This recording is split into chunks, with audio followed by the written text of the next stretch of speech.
Hello friends, today we've got 15 free indie games that you can play right now on your PC. They are free to play, but some are pay what you want, especially the ones on itch.io. So if you check any of these games, really like them, you can always throw some money the creators' way afterwards.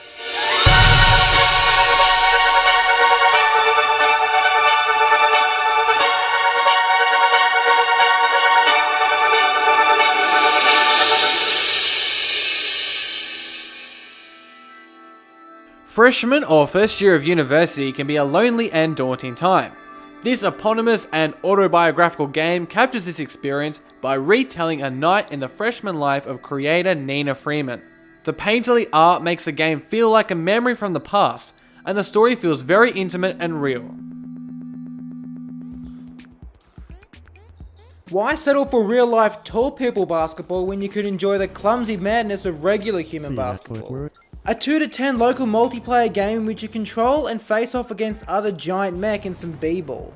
Moving the mechs consists of platforming inside their giant bodies. The results are silly, but likely to induce many laughs and frustrated screams. Make money, and when you're done, make some more. And then some more, and some more again. Why? Well, there isn't actually a point to it. You're just addicted and are going to keep making virtual money forever. We guess it's pretty political when you think of it like that. The hottest date is Hot Date, a speed date with a pink pug. There's not too much to explain. You're having a chat with a dog and sussing it out as a romantic partner. It can be hilarious and also go some places you don't expect. We'd also like to point out the creator's name is George Batchelor. Funny, huh?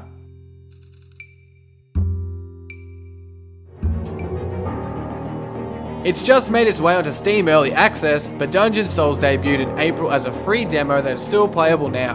The roguelike setup is familiar, but well executed, and crawling through the dark dungeons feels like you're traversing into the unknown. This must mean that my employers are no longer with us. A game essay, Luxury Simulator shows us a capitalist apocalypse in which wealth has been concentrated into so few hands the system fell apart. The game is a walk through one of the last great mansions that is full of history that humanity failed to learn from.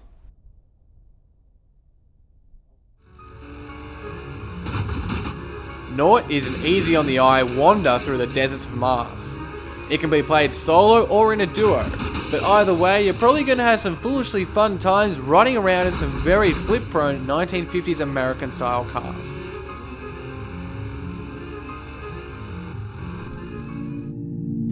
Void is a hack and slash roguelike with some pretty pink and blue transparent geometry and a subtle use of layers. Animations are really slick too, and remind of the highly awaited Hyperlight Drifter.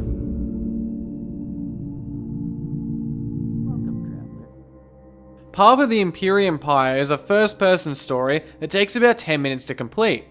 Seeking refuge on a sci-fi cargo ship as a prodigal prince on the run, you investigate your surroundings and are then prompted with an important decision. Worth at least one replay to see what happens if you chose differently.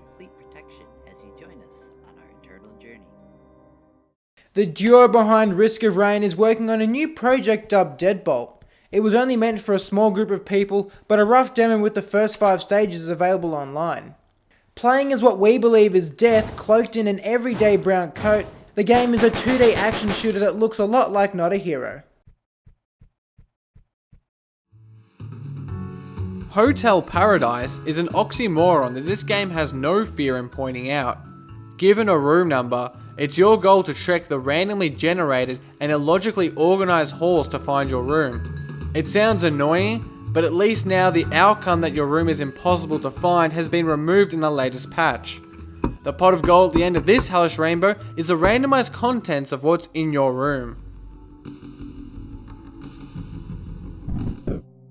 Daniel Linton is kind of the king of indie games. Well, in our eyes at least. His Ludum Dare 32 effort, A Knife Made of Whispers, only lets the player attack when cast in a circle of white light. The light comes from a lantern, which can be moved around the platforming stages. It's smart and also has some heart, with an unheralded story. Another entry to Ludum Dare 32, Bloodshot sort of looks like Superhot with a side-on view and a bold dash of pink. The action shooter revolves around blood, Enemies are weak to your blood, so you shoot it at them. You also donate it to injured civilians in need. Hold on to your erythrocytes. Definitely one of the most polished and lengthier games on this list, The Blind Griffin is an Optimus set in Roaring Twenties, California. It's got bootlegging, magical training, some shrewd references, 10 different endings, and of course, romance. Also, the game is a well-researched period piece that makes it feel very believable.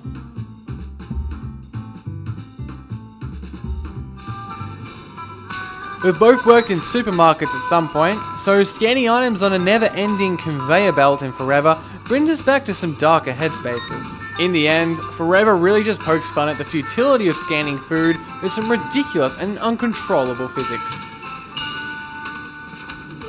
You can play today on your PC. That wasn't even right. But I haven't really figured out what I'm going to say yet. Okay. But some of these games are on itch where it's pay what you want. So if you check any of these games, like it, you can always... They are free to play, but some are pay what you want, so especially the ones on itch.io. So if you play any of these games, really like them, you can always help the creators out later with some money. And maybe I should fix that. That's a wrap. Savlaki. Got them all. Teppanyaki.